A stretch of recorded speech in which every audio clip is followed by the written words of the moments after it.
If you could sum your career up in one word, how would you describe it?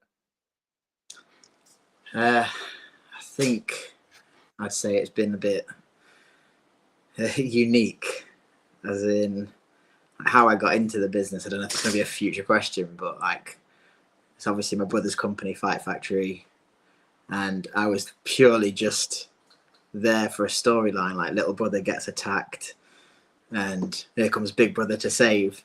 I didn't massively have an interest in doing it, so like, the way I got dragged in, I just call it like, unique. I love that. Do you know what I mean? Not many people say unique. Do you know what I mean? But have you enjoyed it? That's the main thing.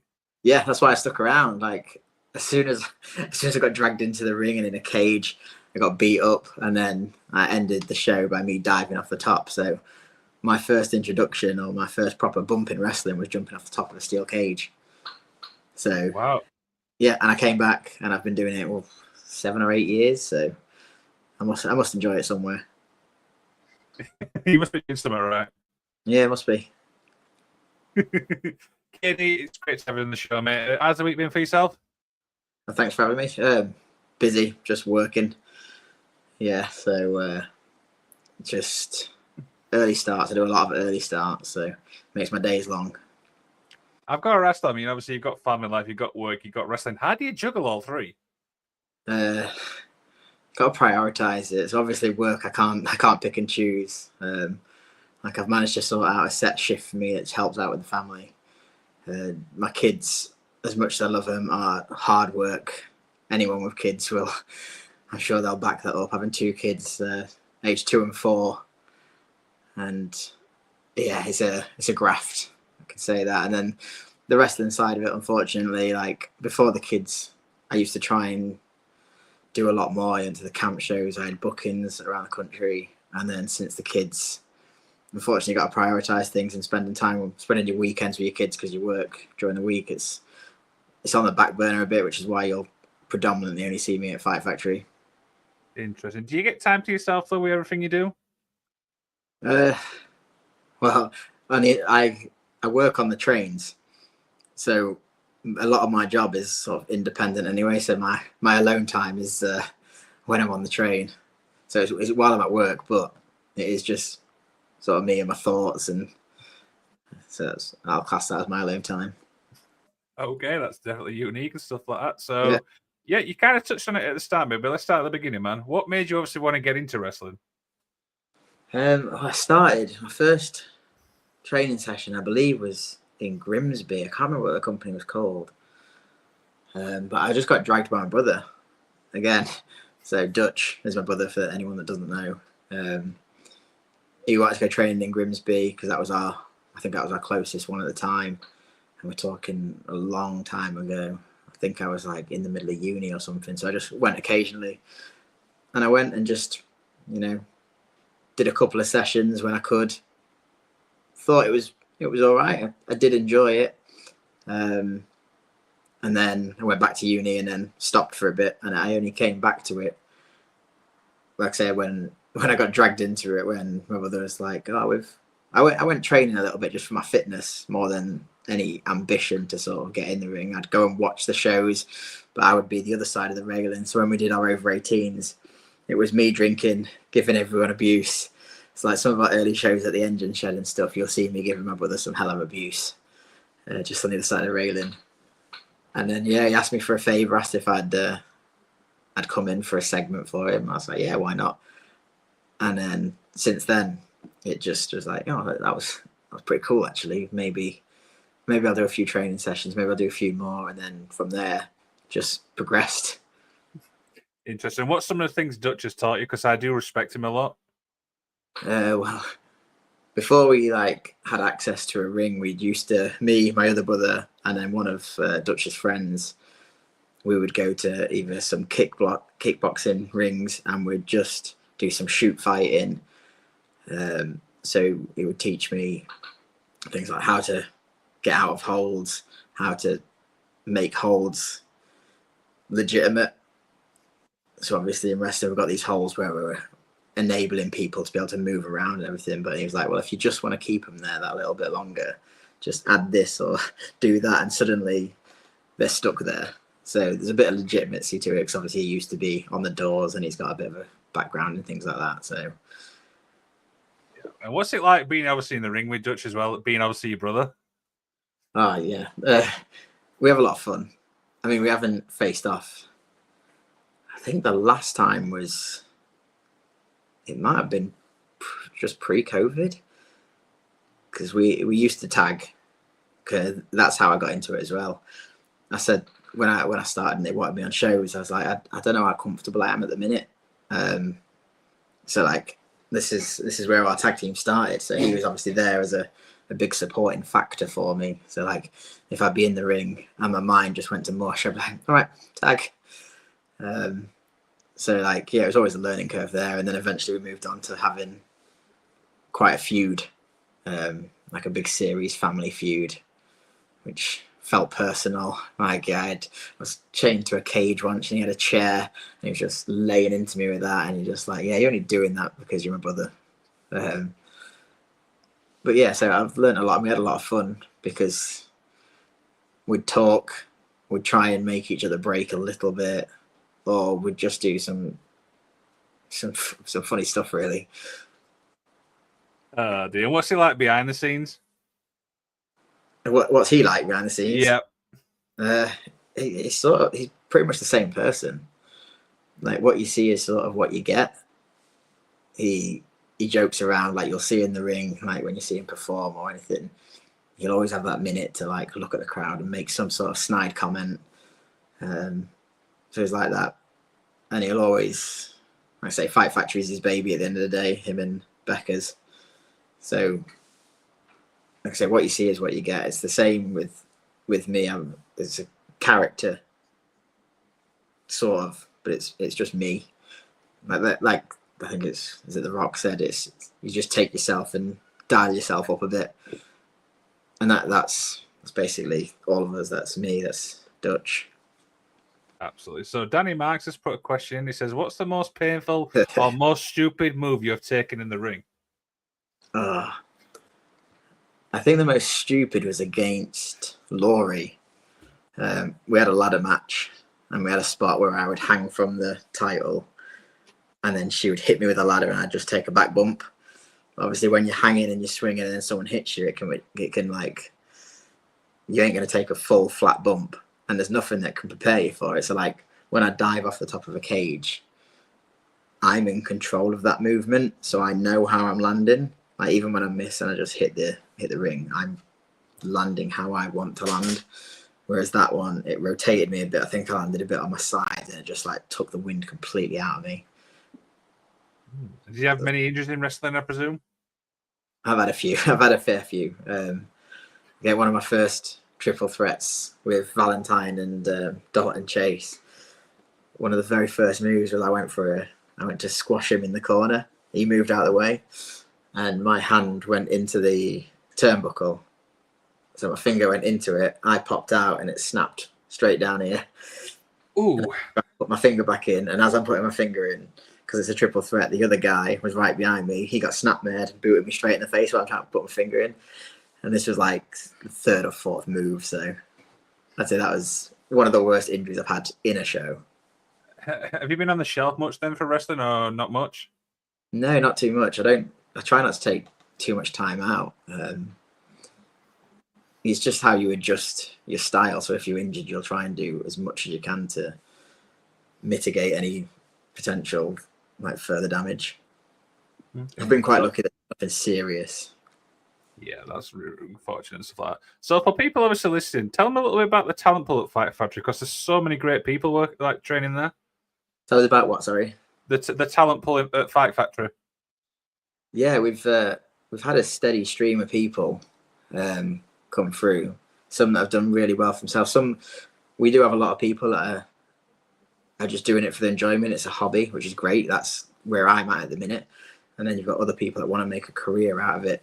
So we've had our Will Cruz, obviously, probably he is our biggest development out in Japan at the minute. So just when we started, there was Brett Myers, Will Cruz, myself, Damien Valentine, Like that was the proper academy. Obviously, we had shows before that we'd use external talents. But then when the academy came through, it was us, and we'd push each other just to be better. And it was really competitive, but in a friendly way. And it would push us all to be better. And we'd figure out these routines. And you had to like try and beat each other's time or just adapt it and make it better. And I think it pushed us really well. And then sort of push a bit further into the COVID time, it was obviously harder to get people in. Some people that didn't do it for a few months realised that they were happy to sort of let it slide. So I think that changed. The roster changed quite a lot after COVID. Okay, interesting. Now, one person you obviously train with as well is Jason Morgan. What's it like working with him? Well, a bit of a backstory. I brought him into it. So the place that I worked before, so a nice little shop. I was working there, just joined, did a bit of wrestling. He mentioned that they used to watch it, as everyone does. Oh, I used to watch it. Occasionally keep my eye on it. And I bugged him for ages. I was like, "You're gonna come to one of our shows? Just come to one of our shows." And eventually managed to get him there. And he came to like an over 18 show in a nightclub, which was brilliant. And then he came to a couple more. And I finally got him to come and do a training session. Like I dragged him down for the first one, and then the next few I didn't even appear.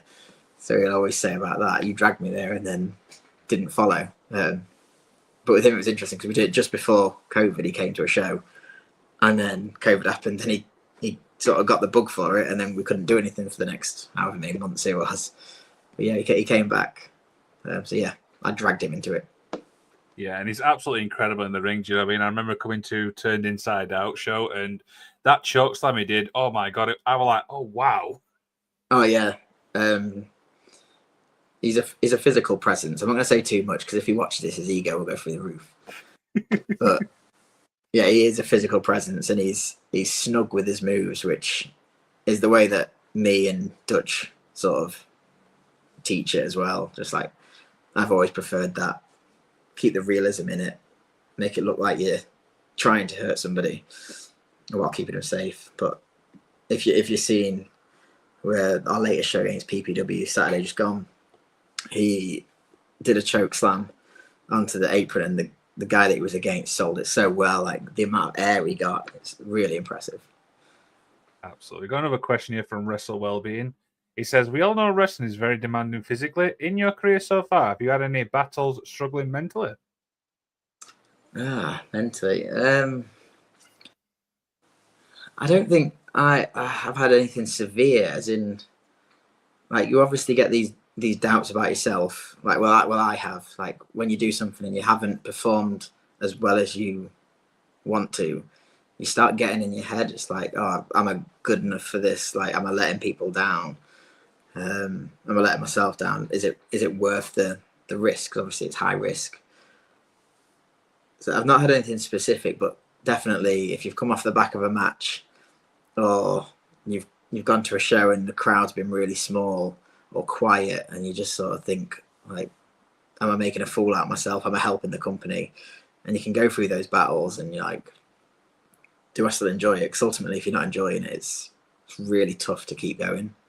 Yeah. Have you ever actually had a dead crowd?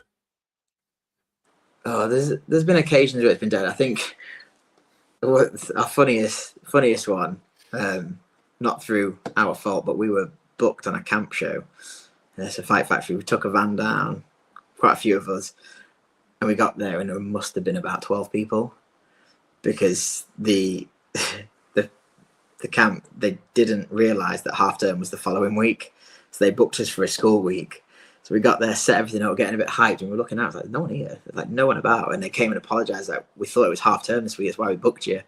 They booked us the following week when it was half term, but that was tough. That was with like Jason Morgan, Dutch, Ben Butcher. It was dead. Yeah, and stuff like that. Now, one of the biggest feuds, obviously, I know from Fight Factory is you and Jack. How did it all begin? And talk a little bit about the feud. So it must have been 2.5, 3 years ago. I wanted to start a group or a faction, because Fight Factory used to have one, many, many years ago. But since then, it's just been the odd tag team and then individuals. So I thought I wanted to make a group of people that might not be as well known. So your Jason Morgan, like Jack Maxwell was just coming onto the scene. I had Flex, obviously he was well known. He was like, it was meant to be the knowledgeable idiot, me, the sort of douchebag leader, my muscle in Morgan, my psycho in Maxwell, and then I'd bring up a couple of the under 18s as well.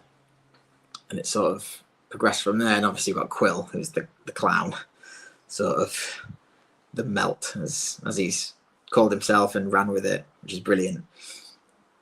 And we're just getting to a point where obviously you want it to adapt all the time. You read the audience, and people were starting to like Jack, like not in a like they obviously were impressed by his skill set and his character and everything, but they're starting to like him. So I thought we got to try something. So we ran a show where we did random opponents. The crowd got to sort of pick out of a hat who faced who, and it was me and Maxwell. So it was heel. And the moment we faced off, it was sort of like, I'm going to get him to like him. I'm going to be a bigger douchebag. And they got on his side, and it's like, okay, we've got something here. Because we had a good match as well. Well, I think we did. It was enjoyable. It was a close contest. And the crowd was sort of on his side, and he was getting cheered. So I thought, we've got to run with something here. And then for a few more weeks, I would be a bit more of a douchebag, and you'd see his sort of turn of like, I don't agree with what you're doing. I don't agree with what you're doing. The crowd could see that he didn't like it either, but was just following sort of my orders. And yeah, we just ran with it. Once the crowd sort of was on his side, we just got to a point where it was like, now's the time for you to turn. And it's happened to be with his leather belt, just whipping me on the back. So yeah, it was a long feud. It must have lasted over a year now. Definitely over a year. Yeah, it's a great feud. For people listening, I go recommend checking that one because it is really, really good and stuff like that. When you look back, what's some of your personal highlights? Personal highlights is like tagging with Dutch. Obviously, it's a family-run business, and we've got a lot of the family in it now. So my other brother, he helps a lot. Well, he used to help build the ring and do other things. Now he's mostly on the camera. And then you've obviously got Dutch and Becca running the company. We've got the other family now, and Iron's just come up. Madison takes photos. Kai is off doing her own thing, but occasionally comes back, and then TJ appears. So it's a big family thing. So obviously, like, that's one of my proudest bits. But then, like, in ring wise, I've managed to face Robbie X 3 times, which everybody knows who he is. Like, the best cruiserweight around. So facing him 3 times. I've been lucky enough to face a couple of former WWE talent as well. So yeah, just some of the people I faced, just some guy that fights at Fight Factory has managed to do that, so that's not bad. Not at all, not at all. Now, for obviously a lot of people listening, who is KD, the character? He is, as I've sort of mentioned earlier, he's sort of just me, but turned up a little bit. So like, my character is a massive douchebag, and to an extent, like, I'm not the biggest people person. Like, when I was a baby face, I did enjoy it. It was fun, but I just thought like it felt a bit too forced from me, like having to do these certain things. I obviously want to see the audience happy and kids clapping and wanting pictures and all that, and they still do now. They still always put their hand out for me, but it didn't feel as natural to me. So I thought I want to go more natural route, but obviously turn it up. I'm not that much of a douche to the people. Like, I'll take a photo with them at the end of the show or whatever, but during the show I'll avoid anything. I'll find anyone to give some grief. And then obviously being vertically challenged is what I'll call it. Not the tallest guy in our roster, I then have to put on that persona of like sort of chicken shit. So like, I'll attack when they're not looking. I'll stay away. I've got my muscle man in Jason Morgan. So it's sort of that cowardice sort of thing, yeah. When I look at your character, immediately I think natural heel. I think that's fair to say for me. Yeah, and that's what I thought. Like I haven't really changed what I do too much in the ring. It's just how I now interact with the audience, and like I say, it feels a lot more natural to me. It doesn't feel like I have to put in too much effort. So I don't know what it's saying about me that I'm a natural heel, but my move set would definitely be flashy and babyface. So that's why when I moved over to heel, I had to rein it in, which has been a blessing on my body, to be honest. Absolutely. So I've spoke obviously to a lot of people from Fight Factory, and the one thing that gets brought up all the time is obviously safety and stuff like that. That's obviously a big thing in wrestling. Oh yeah, massively. Like I say, it just takes one wrong move and you can really damage yourself, or even worse, someone else. So if you're not safe to be in there, then it's just a no go. It's Fight Factory's main. I think that's the first bit of criteria like that we look at, because I say one wrong move and could be like life changing. Yeah, and it also helps obviously Becca being a nurse as well. Do you know what I mean? So you've got that obviously support. Yes, yeah, definitely. And then with her son TJ, he's now part of like the healthcare thing, and he's really knowledgeable as well. He's adapted to that so well. So now we've got a good bit of family going that way as well. It always baffles me when I'd go to a show or something and there wouldn't be any like medically trained staff there when you're doing that. So it seems to be a lot better now, but a few years back, big issue. Yeah, I mean, also the referee as well. Do you know what I mean? Obviously being first aid trained, I hear that a lot as well. Yeah, we try and make sure that's part of it. Like Danny Marks, obviously, is either watching or has been watching because he put in the comment. He's great for it. Just at the last show, the show before, my hamstring went during it, and he was like proper checking on me, seeing how I was. Like he was willing to end the match there and then. If my ego wasn't so big and like I was stopping him, like he'll put our safety first as well. So even like if it was a serious injury, he would have called it. And as much as it would have got to me in the ring, I trust him to know when someone's not right. Absolutely. One of the biggest things obviously I like as well is I was at BWR and I saw obviously Fight Factory put that cage up. That was impressive to watch, you know what I mean?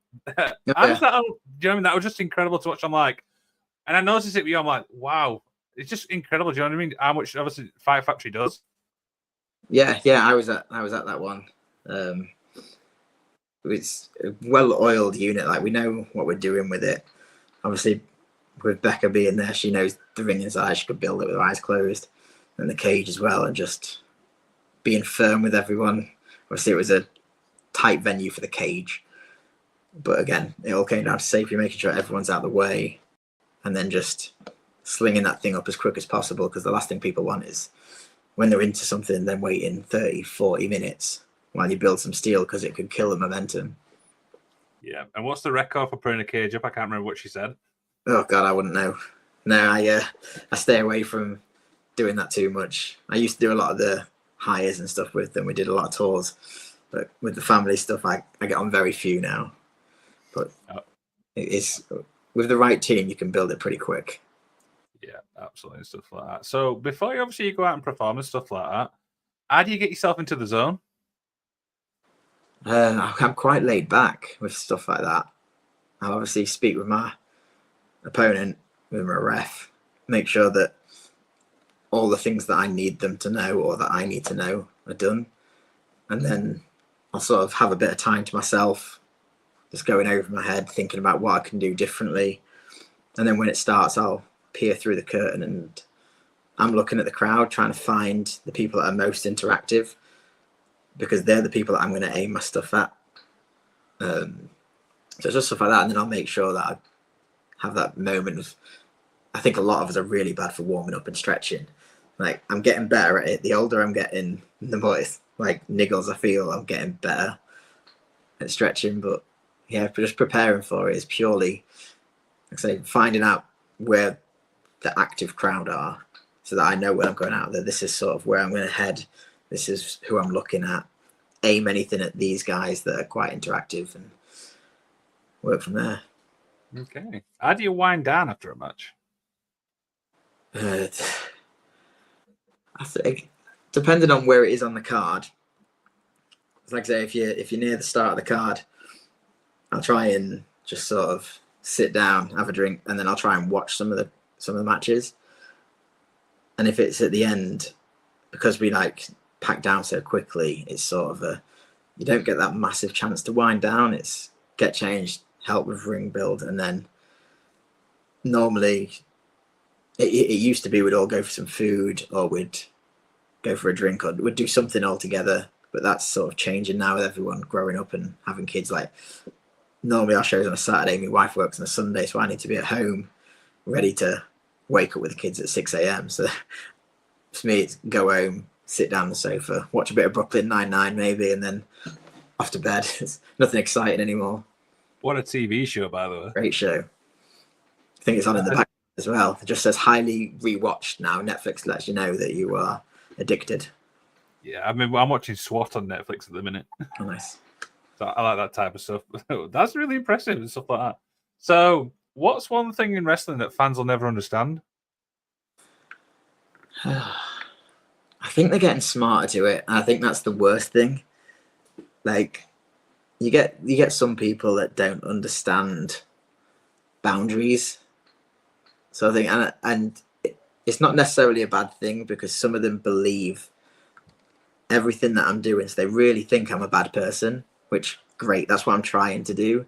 But the boundaries come when they get too close, or like Gainsborough, for instance, there's a couple of kids that used to it's calmed down a bit, but they'd like maybe swing at you and stuff. And while you think it's a bit of fun, there needs to be that sort of boundary of like, you know, if we hold someone there and like, oh, come chop this lad, go for it. We've initiated it. But if I'm in the audience and you're punching me, bad. Because sometimes my instinct might be like, I'll get you back. But it's all on camera, so you can't. So you just got to hold it in a little bit. And I bet that's frustrating. It is, yeah. Especially because some of them are brutal. Like, we'll sometimes do these interactive bits on a camp show. We'll hold someone. And I remember I was holding microphone, one of our new guys. I was holding him up, letting people chop him, and then in come this little brutey lad, fist closed, like smacking him on the head. I had to like jump over him, like, all right, that'll do. Just, you know, it's funny for a second. I thought, oh, I better stop him because if he punches him in the nose, that's a bit much. Now, this next question, obviously, I told you before we came on the air, and I'm going to throw it at you now. For people who's obviously not familiar with yourself, why should fans go check you out? This is the way, obviously, you get to promote yourself. Just because if you really want somebody to hate, and I know there's a lot of it around, but if you want someone to just despise and give some crap to, like, I'm your guy. And then also if you want someone to sort of entertain you, because I find in a lot of wrestling, you find it's just guy versus guy, like not necessarily face versus heel. I know AEW gets a lot of stick for it. It's wrestler versus wrestler, and you cheer them both. And I know there's some certain companies where we've got so many great wrestlers in the UK, but they are just great wrestlers and not great characters. And obviously, I'm not going to name any. I don't want to shit on anyone, but great wrestlers and great characters are different things. So for me, my whole thing and how I try and get anybody that's like that I end up teaching or talking to at Fight Factory is get that character part in, because there are 1,000 great wrestlers out there. Make yourself unique. So for me, I'm a douchebag, and people know that from the moment I come out. I can vouch. Yeah. Mostly character. Yeah, I can vouch for that. I've been at a show and he has come out and he has got a lot of stick. I'm just going to say that. Yeah, I get told I've got a punchable face when I come out. It's the sort of smug little look. So, oh, that's brilliant stuff like that. So, with obviously juggling all three things you do you get the chance to watch wrestling from like a fan's point of view? I try and keep up with some of it. So I watch a little bit of WWE. I haven't got much time for AEW. It's not sort of my bread and butter, that. But then as far as like locals go, I'll try and watch any of my friends or people that I follow. Try and keep up with a little bit of that, but I don't have a lot of time for it. So it's purely what they'll share. So again, it shows the importance of social media. Like the only way I'm seeing what my friends are doing or colleagues is if they share it. I'll try and watch a bit of it. But I'm really invested in the story side of things. So I'm all for seeing a good match, but I want to see development of a story. And why should I watch that again? It's like I said about me and Maxwell. I wanted people to be invested in the story, say, "Oh, what's going to happen next? What's going to happen next?" Because watching one good match, I could watch loads just on Google, but I want to see a story. Yeah, absolutely. I've seen the Tottenham shirt, and I'm going to throw it at you. How do you think Tottenham's going to do this coming season? Well, we can't do worse. I know just now they've announced pretty much signed, is it Morgan Gibbs-White and Kudos? So it shows that they've got some intent, but they needed it. Like, you can't finish 17th. If we didn't win that trophy, this would have been horrific. Yeah, it was really surprising. Do you know what I mean? Because I do like Tottenham as a team. Do you know what I mean? You got some incredible players and stuff like that. So signings, I hope you really do well, because I don't mind Tottenham as a team. I'm a Barnsley fan. Do you know what I mean? I'm from Barnsley. So when I see Tottenham, I'm like, yeah, I don't mind them. Yeah, I mean, it was enjoyable to watch. Like, a lot of the games are enjoyable, and as long as you don't look at the league table, you're like, that was fun. But it also gets you really frustrated just seeing how they wouldn't change anything about themselves. So you're like, you're proud of him for like sticking to his morals, but then you think, all right, now's the time to, change something up. But at the end of the day, he's won a trophy, first one in 17 years. So who's anyone to judge? I daren't show this comment from Danny Marks, but do you know what I'm going to do anyway? It says you can do worse. You can go back to not winning any trophies like normal. Horrible man. Horrible man. Daniel. You can take that with him after the show. Yeah, I will. Well, I always make sure that we've got like a ref bump every now and then. And I'm pretty sure one of the last shows against Maxwell, I drop kicked him pretty hard. So we'll make sure the next time's even harder. Sorry, Danny, I didn't mean to do that. Oh dear. So as a few little more questions, mate, also we begin to wind down and stuff like that. What's obviously the goal for you now? I mean, I've got a couple of little goals. I'd love to do one or two more bookings. Again, just the family thing, the work thing makes it really difficult. But I'd love to be able to get on like a NGW or appear at like, obviously your bigger ones like your Rev Pro. It'd be great to just do a cameo in one of them. But more realistically, it's just to make sure I keep enjoying it. Because, like I say, if I stop enjoying it, I've got nothing else in the game, sort of thing. So I don't mind. Once I've stopped enjoying it, I'll be done, and I'm happy with that because I think I've had a good time for 8 years, having no ambition to get anywhere. So it's a Simon Gabe obviously on Instagram posted a comment. It says dream opponent. Oh. Well, before a few years ago, my dream opponents were Robbie X, Will Ospreay before he obviously went big time in AEW, and RKJ. So it was those three. Obviously, Ospreay's well out the window now. Robbie X has been 3 times. Ricky is a potential maybe one time, depending on our bookings. Like I say, if I don't go anywhere else, it'll rely on me bringing him in. Like I faced Zach Knight. That was one that I wasn't expecting as well. So I've had, for what I do, I've had a few real good matchups already. But yeah, I'd say up there at the minute is probably someone like Ricky or Miles Kamen.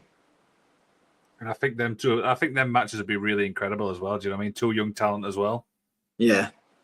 Both sort of heelish as well, though. That's the only contrast. Like Miles, obviously, very unlikable character. Yeah, Ricky both ways, luckily. So yeah, the weird thing is as well is when you've got heel versus heel, it's always interesting to see how the crowd's going to react. Yeah, like I said, that was me and Maxwell the first time, and you've just got that's where you can't sort of plan too much because you need to listen to how they're doing it. Because if it flipped the other way, if they'd started to cheer me, we've had to flip the whole dynamic, and you need to be ready to do it.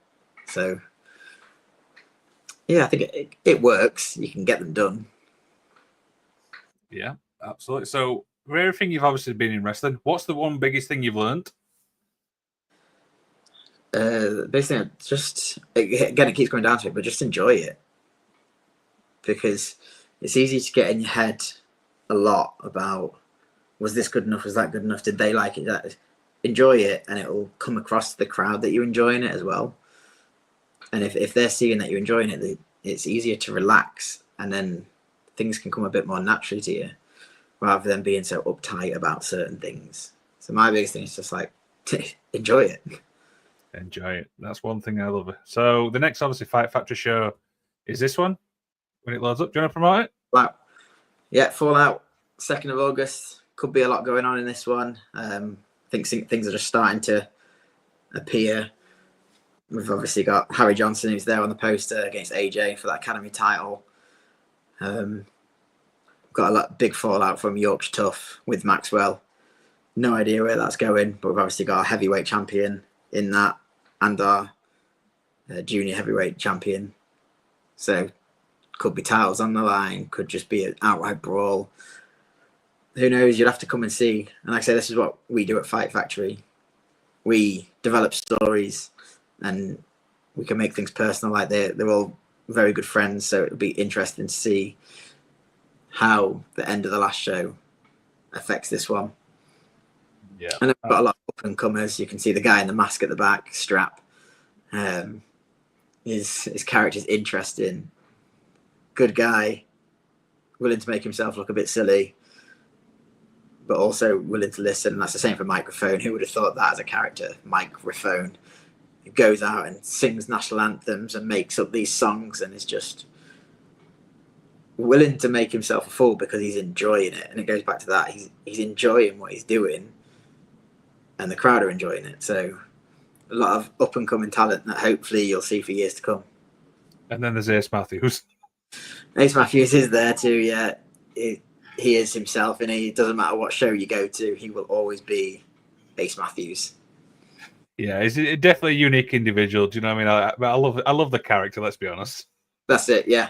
Again, character work, like, it's what brings you back in it. It's what gets you invested in them. Absolutely. Katie, is there anything you'd like to plug, my friend?